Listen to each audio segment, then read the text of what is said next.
Rumi said, if words come from the heart, they will enter the heart. Last year, I spent 145 days walking across the land I call home. I started at the edge of the sea and walked through heat, dust and rain until I reached the soft snow of my beloved Kashmir. I wanted to know precisely what it was that I loved.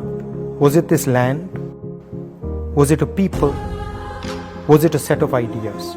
Almost immediately after I began walking, my knee started to pain. Like a hungry wolf, it would follow me everywhere I went, waiting for me to stop. And then I started to notice something. Every time I would think about stopping, every time I considered giving up, someone would come and gift me the energy to continue. Once it was a lovely little girl with a beautiful letter. Another time an old lady. Then a man who suddenly ran up to me and hugged me. It was as if a silent energy kept helping me. There was always a din in the space where we walked, with loud slogans, clicking cameras, and people pushing and shoving. Then one day, I felt a silence I had never felt before.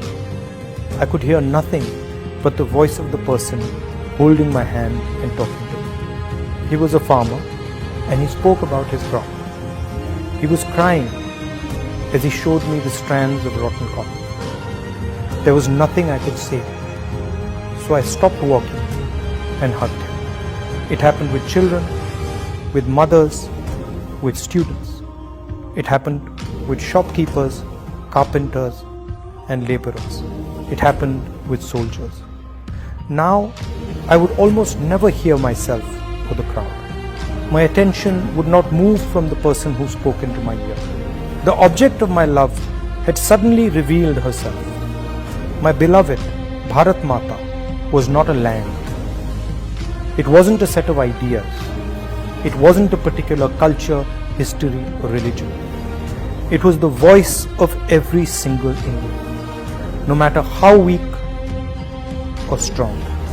India was the happiness, the fear, and the pain hidden deep inside all the voices.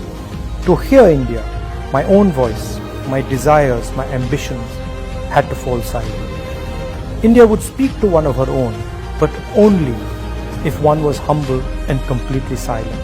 How simple it had turned out to be. I had been looking in the river for that which could only be found